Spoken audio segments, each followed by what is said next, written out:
사삼 얘기를 선생님들 아시죠? 사삼. 제주도 사람들 같은 경우는 이제 다 아세요. 근데 다 아는데 사삼이 뭔데? 이렇게 하고 70주년 하면서 맨날 나오기도 하는데 뭔데? 그러면 딱 어디까지냐면 요 정도예요. 제주 사람들이 억울하게 많이 죽은 사건. 언제더라? 그게 뭐 언제인데 하여간 제주 사람들 억울하게 많이 죽었어. 거기까지밖에 모르세요. 근데 여기 오신 분들 같은 경우에 뭐 좀 공부가 되신 분들은 대충 다르게 감을 잡으실 거고, 그렇지 않으신 분들은 들어보긴 했고 이 정도에 머무르실 수도 있어요. 사삼 평화박물관이라고 가보면 요즘 전시실 쭉 끝나고 나면 왜 뭐 소원지인가요? 뭐 써서 이렇게 붙이는 포스트잇 붙이는 데들 있지 않습니까? 거기에 애들이 뭐라고 써요? 중고등학생들이 뭐라고 썼냐면 다시는 북한 공산당의 만행이 아니면 일제의 만행에 분노를 하며, 왜 그러냐면 나쁜 짓 한 거는 누구 아닌 누구냐 알죠? 북한 공산당 아니면 일본 제국주의잖아요. 그래서 노상 이런 것만 써 있었어요. 근데 우리가 배운 게 없어 그러는데, 저 학교에 오래 있었는데 학교 선생님들한테도 제주도 교육감이 바뀌면서 사삼 교육 활성화하라고 계속 얘기를 해서 하라 그랬는데 학교 현장에서 안 돼요. 교육청에서 내려보내준 영상물 틀어놓고 그걸로 끝. 왜 그러냐면 선생님들도 사삼을 모르세요. 근데 선생님들 탓할 것만은 물론 아닌 게 역사교육과나 사학과 졸업하신 분들도 안 배워봤어요. 저희 이제 84학번이거든요. 84학번인데 저희 80년대만 하더라도 한국 현대사를 가르치는 사학과가 없었습니다. 어쨌든 지금까지 우리가 사삼 얘기를 모를 수밖에 없었던 거는 현대사 교육이 안 돼 있었기 때문에 그런 거고요. 오늘 이제 사삼 얘기를 하려는데, 제주도에서 지금 나와 있는 사삼 관련 책자들, 내지는 작은 소책자, 팜플릿 이런 것들도 보면 사삼 얘기가 4.3 일어나기 바로 1년 전인 4.7년 3.1절 발포 사건이라고 해서 제주도에서 이제 발포 사건이 있었어요. 좀 이따 드리겠습니다만은 그 얘기부터 많이 해요. 그러니까 한국 현대사에 대한 이해가 없이 제주도에 있는 특수한 사건을 얘기를 하면서 시작하기 때문에 이게 마치 제주도만의 어떤 사건인 것처럼 생각해서 4.3이 이해가 안 됩니다. 4.3은 우리 현대사 전공자들은 뭐라 그래야하면 해방 8년사라 그러거든요. 그걸 묶어서 얘기를 해요. 해방 8년사면 그걸 해서 이 처음에 이제 4.3 이해를 위한 한국 현대사 얘기를 이 짧은 시간에 확 줄여서 한국 현대사 얘기를 좀 할게요. 그리고 이게 저는 4.3 그 자체도 중요하지만 오늘 우리에게 도대체 이걸 알아서 뭐 할 건데? 저 어디 강의 다니면서 4.3 얘기를 했더니 어느 고등학생이 탁 손들더니 선생님 근데요 so what? 이렇게 해요. 그 얘기를 좀 할게요. so what 한 거에 대한 답. 그리고 이제 구체적으로 제주도에서 어떤 일들이 일어났는가, 그리고 오늘 지금 어떻게 지금 진상규명 운동을 해왔는가 이런 얘기 드릴게요. 앞에 말씀드린 것처럼 이제 한국 현대사 이거를 하지 않고서는 한국 현대사 이게 이해가 없이는 이제 사상 이해가 안 돼요. 뭐 이 책뿐만 아니라 아까 서중석 선생님이라든가 이제 현대사 책들이 꽤 있거든요. 그래서 오늘 뭐 이 시간에 한두 시간에 이 현대사를 제가 간단히 하더라도 요거 갖고는 부족하고요. 오늘은 제가 사상과 관련된 거 중심으로 해나갈 거고, 꼭 시간 됐으면 시간 내셔서 선생님들이 한번 보시는 게 좋겠고요. 아까 말씀드린 것처럼 저는 현대사 전공입니다. 현대사 전공인데 우리 현대사 전공자들은 이렇게 표현을 합니다. 해방 8년사라고. 해방 8년사라면 해방이면 1945년 8월 15일이잖아요. 거기서부터 8년이면 45년에서 8년이면 몇 년이죠? 53년이죠. 53년 무슨 사건까지를 하나 묶어서 얘기를 하냐면 뭘까요? 53년이면 한국전쟁 끝난 겁니다. 그러니까 해방서부터 한국전쟁까지 통으로 이렇게 봐야 이게 보이는 거지, 해방 따로, 사삼 따로, 한국전쟁 따로 해가지고는 이게 다 분절적으로 돼가지고 보이질 않아요. 그래서 오늘은 이 해방 8년사를 중심으로 얘기를 해나가겠습니다. 시간도 없고 그렇기 때문에 팍팍 나가는데 잘 아시는 거잖아요. 그 히로시마 나가사키 원폭이 터지면서 2차 세계대전, 우리 동네에서 태평양 전쟁이 끝나는 거죠. 끝나면서 서대문 형무소에 추록하는 이 사진도 많이 보셨을 거예요. 이거 8월 16일 사진입니다. 아까 8월 15일이 아니라 16일 사진인데, 아마 여기 나온 분들이 서대문 형무소가 그 당시에는 이제 항일운동가들을 집중적으로 이제 수감했던 형무소라서 이분들은 대부분 독립운동 관련 있는 분들이 많습니다. 그리고 이분들은 아까 해방 8년사에서 대부분 돌아가십니다. 특히 6.25 전쟁 때 전쟁이라는 기회를 이용해가지고 정적 제거를 하면서 많이 죽었어요. 그러니까 항일운동하면서 그렇게 고생했던 분들인데 나라를 찾고 나서 오히려 더 핍박받고 오히려 목숨을 잃었거든요. 그 얘기를 제가 들어갑니다. 그래서 8월 15일, 45년 8월 15일서부터 좀 하나씩 좀 보고 가야 되겠는데요. 우리가 학교 다닐 때 그 시험에 요거 잘 나왔었죠. 카이로 회담, 포츠담 선언, 그죠? 이거 하면서 뭐라고 했냐면 연합국이 우리 민족의 독립을 최초로 약속했던 사건 이렇게 하면서 요거 시험에 잘 나와요. 43년, 45년인데 그죠?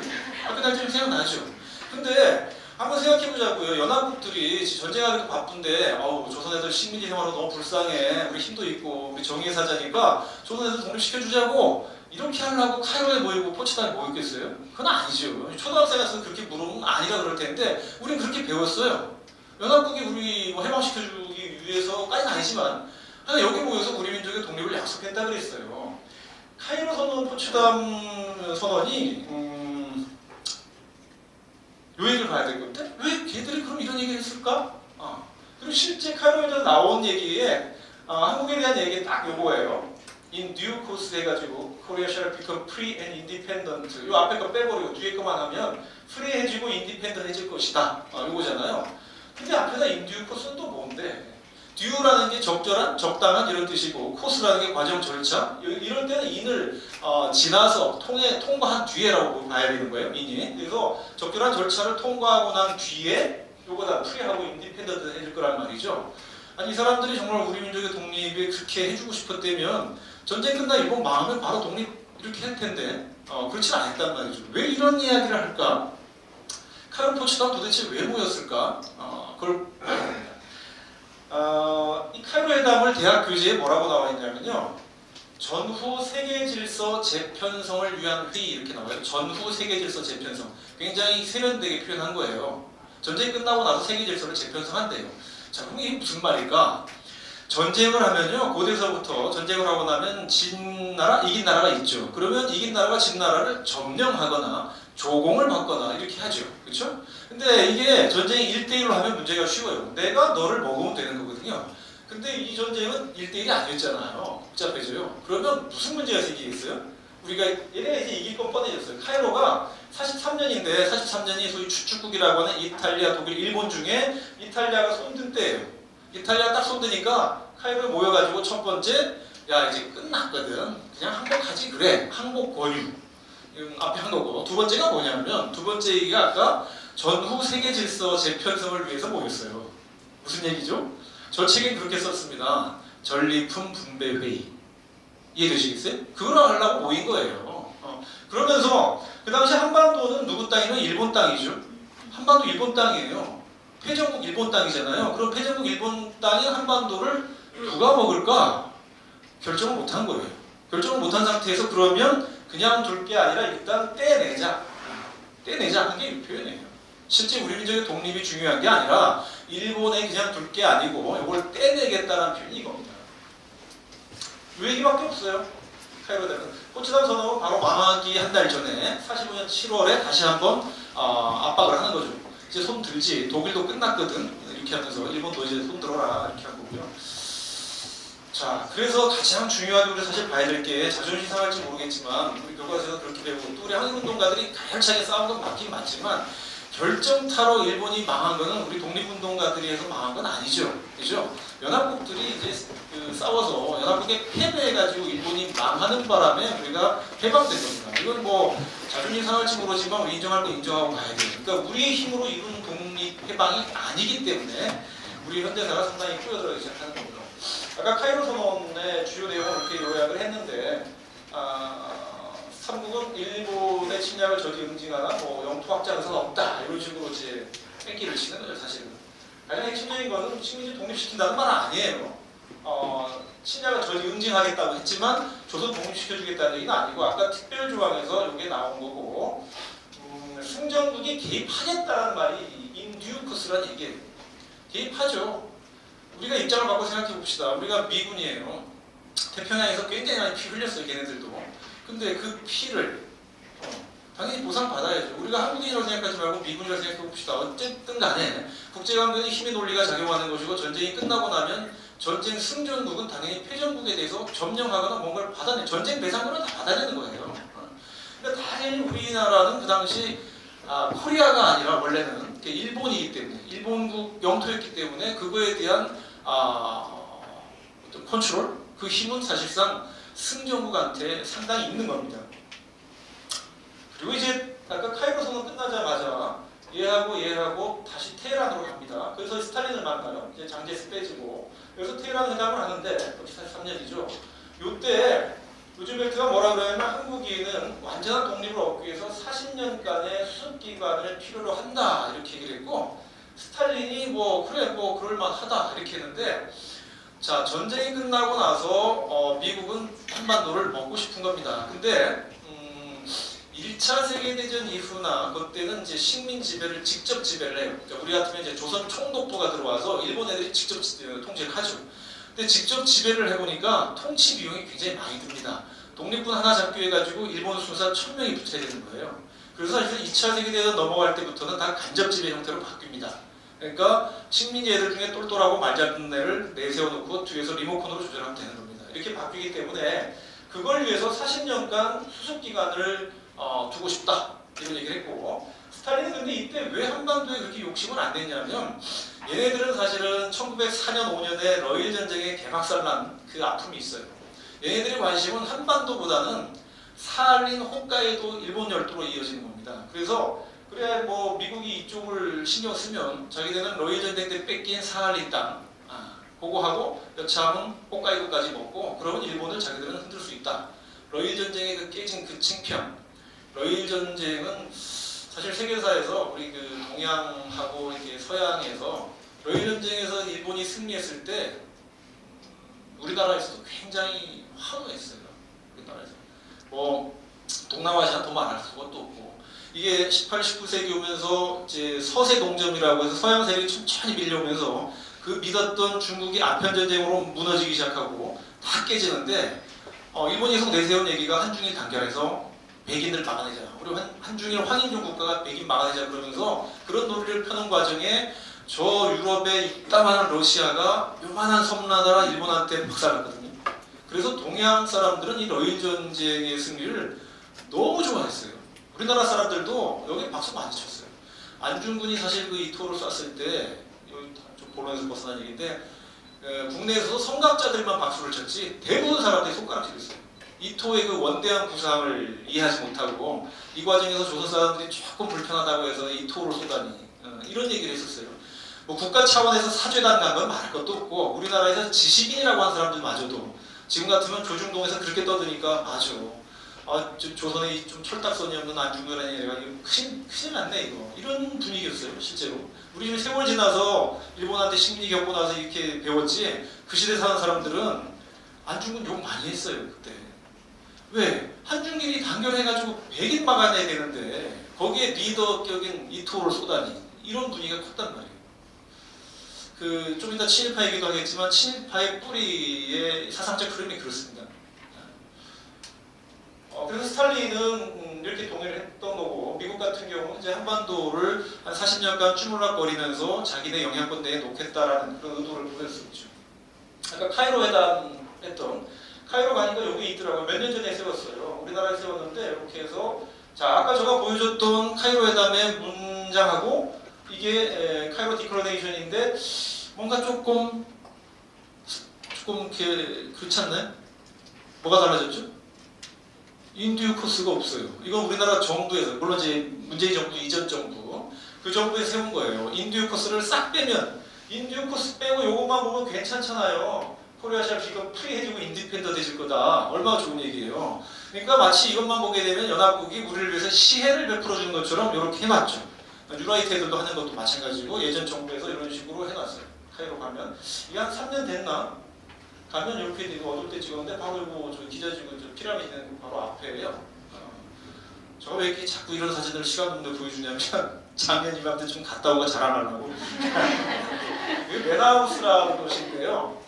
1869년이 뭐냐면 이게 그 수에즈운하 개통한 해예요. 수에즈운하 개통하면서 세계에서 사람들이 막 몰려들 때 지은 호텔이에요. 맨하우스라는 게. 그 호텔에 아까 요 앞에 자리, 그 자리에서 요 자리에 이 사람들이 묵었고 얘네 지금 서가지고 송미령이 여기 장게스 부인이고 이 자리에 아까 그걸 세운 겁니다. 우리나라에서 그거 괜히 시간도 없는데 이런 자랑질이 자 어쨌든 그러니까 해방이라는 걸 우리가 어떻게 봐야 될 건가? 우리 독립운동가들이 열심히 싸운 건 맞긴 맞지만 결정타는 사실은 미소 등의 연합국이었고 그런 만큼 그 승전국 입장에서는 패전국에 대해서 당연한 권리 주장을 하려고 할 거다 이런 거예요. 우리 2년 전인가요? 그 암살 영화 끝에 이제 김구하고 김원봉이 뭐 얘기를 하잖아요. 이제 돌아갈 건데 그때가 어디냐면 충칭. 임시정부가 상하이에 만들어졌지만 계속 쫓겨가지고 11번째 수도예요. 충칭, 중경, 수천성이 있는데 거기에서 이제 일본 망하고 나서 아까 김구와 김원봉이가 그런 얘기를 하는 장면이 끝에 나올 거예요. 우리 참 희생이 컸다, 뭐 이런 얘기를 하는데 사실 그 얘기 이전에 가장 김구가 했던 거는 이거 듣고서 거의 통곡합니다. 땅바닥 두드리면서 일본이 망했는데 아니 임시정부 수반인 김구가 만세를 부른 게 아니라 통곡을 했단 말이에요.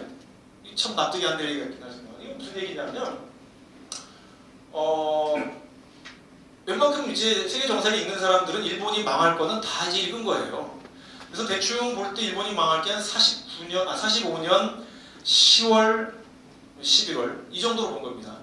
그래서 김구는 이제 임시정부에서 한국 광복부 내에 이 부대를 키우고 있었어요. 미국의 OSS 부대에다가 위탁 교육한 건데 이 사람들이 뭐 한 거냐면 지금 우리식 표현을 하면 공수부대 있잖아요. 짬뽕 부대. 이 공수부대들은 전쟁이 나면 이렇게 싸우는 게 아니라 비행기 타가지고 적진에 가서 낙하산 타고 떨어져서 적진에서 요인 암살이든가 주요시설 파괴하는 임무를 맡은 애들이죠. 그 훈련을 받고 있었어요. 일본이 패망을 제 눈앞에 왔고 결정적인 순간이 되면 바로 여기 북악 아니면 인왕산 이런 쪽으로 낙하산 타고 떨고서 총독부를 우리 손으로 잡으려고 했던 거예요. 만약에 총독부를 이 사람들이 가서 잡았더라면 우리 역사는 달라졌을 겁니다. 그래서 이런 분들이 만약에 들어와서 이 총독부를 우리 손으로 장악을 했더라면 김구가 꺼이꺼이 탄식을 했던 건 그거죠. 큰일 났다. 앞으로 우리 민족의 운명은 외세에 좌우될 수밖에 없다라고 그 당시 얘기를 한다. 근데 그건 김구뿐만 아니라 조금 생각할 수 있는 사람들은 다 알 수 있는 얘기죠. 자, 아닌 게 아니라 이제 38수도선 그 밑으로 미군이 들어왔고 이러면 이제 소련이 왔죠. 그래서 이제 메가더 포고문을 평양사령부 사령관 메가더 포고문을 이제 쭉 뿌리는데 그 당시 이제 삐라라고 전단 다 뿌리고 벽구 붙이고 하는데 본관 휘하의 전승군 전쟁에 승리한 군대는 38도선 이남의 한반도 지역을 어큐파이 한다고 원문에 이렇게 나오잖아요. 제가 80년대에 요거 갖고서 문건 만들어 뿌려서 국가보안법으로 잡혀가는 게 이거였어요. 아니 미군은 해방자인데 점령군이라니 이런 표현으로 아니 본인들이 점령군이라 그러고 당연한 거잖아요. 국제관계에서 전쟁이 끝나고 나면 승전국은 패전국을 뭐 한다? 점령한다. 그건 당연한 거예요. 아무런 문제가 안 되는 건데 그 당시 전두환 시절엔 요 표현 갖고서도 국가법으로 잡아갔었어요. 시절에. 자, 요거에서 따르면 1조에 38선 이남의 조선 영토 조선 인민에 대한 최고 통치권은 본관 휘하에 있다. 최고 통치권이란 국가 주권을 얘기하는 거예요. 자기들 주권을 간다는 얘기죠. 자, 두 번째 거 정부 등 전 공공사업기관의 종사한 유급 또는 무급 직원과 고용인 기타 재반 중요한 사회에 종사하는 자는 별도의 명령이 있을 때까지 종래의 정상 기능과 업무를 수행할 것이고 자, 무슨 얘기냐면 일제강점기 시대에 일제기관에 근무하던 사람들 다 복귀해라 이 얘기입니다. 춘원 유광수가 뭐 친일 행위를 원하겠다는 게 다 아는 사실이지만 나중에 해방 뒤에 제자가 선생님 왜 친일하셨습니까? 그랬을 때 뭐라 그랬냐면 이렇게 빨리 망할 줄 알았나 아무리 못해도 100년은 갈 줄 알았지. 그 다음 플러스 그래도 나 같은 사람이 일본에 협조했기 때문에 조선 사람이 이만큼밖에 안 다친 거야. 뒤에 거 빼고 앞에 거 이 사람들은 일본이 망할 거라고 생각을 안 했던 사람들이에요. 근데 망했죠. 그러고서 어떤 생각이냐면 다 숨은 거예요 이제. 예를 들면 학교 같은 경우에 그 당시 학교 같은 경우는 원래는 이제 교장은 모두 일본인으로 하게 돼 있는데 아주 소수가 조선인 교장도 있긴 했습니다. 근데 일단 교장은 일본인이에요. 교감도 대부분 일본인이고, 지금 우리가 표현을 비슷하게 하면 뭐 학교 다닐 때 우리 학생과장이나 교목과장 이런 사람들 있잖아요. 이런 사람 중에 조선 사람 줍니다. 식민지 교육에 충실했던 사람, 자기 제자들 징병, 학병, 정시대 보냈던 사람들에게 그걸 준 거예요. 그러니까 해방이 딱 되니까 나 어떻게 돼요? 맞아 죽을 판이거든요. 그래서 다 도망가 숨습니다. 숨었는데 미군이 오더니 다 복귀해라. 그래서 그 학생 주임 선생이 이제 학교를 복귀해 갔더니 미군이 하는 말이 여기 책임질 사람 너밖에 없다. 네가 직급이 제일 높으니까 너 오늘부터 교장해. 아니 나는 이제 일본이 망하고 나서 난 죽을 줄 알았는데 죽기는커녕 예전보다 출세한 거잖아요. 요즘 간혹 집회할 때 보면 태극기하고 성적이 드는 사람들 있잖아요. 왜 성적이 드는지 아시겠죠? 난 죽을 거였는데 죽은 게 아니라 출세한 거예요. 그러니까 성적이 드는 게 당연한 거죠, 그 사람들이. 네. 모든 주민은 본관 권한에 발표한 일체의 명령에 즉각 복종해야 된다. 처음 사상 발발은 미군 정부에서 발발을 합니다.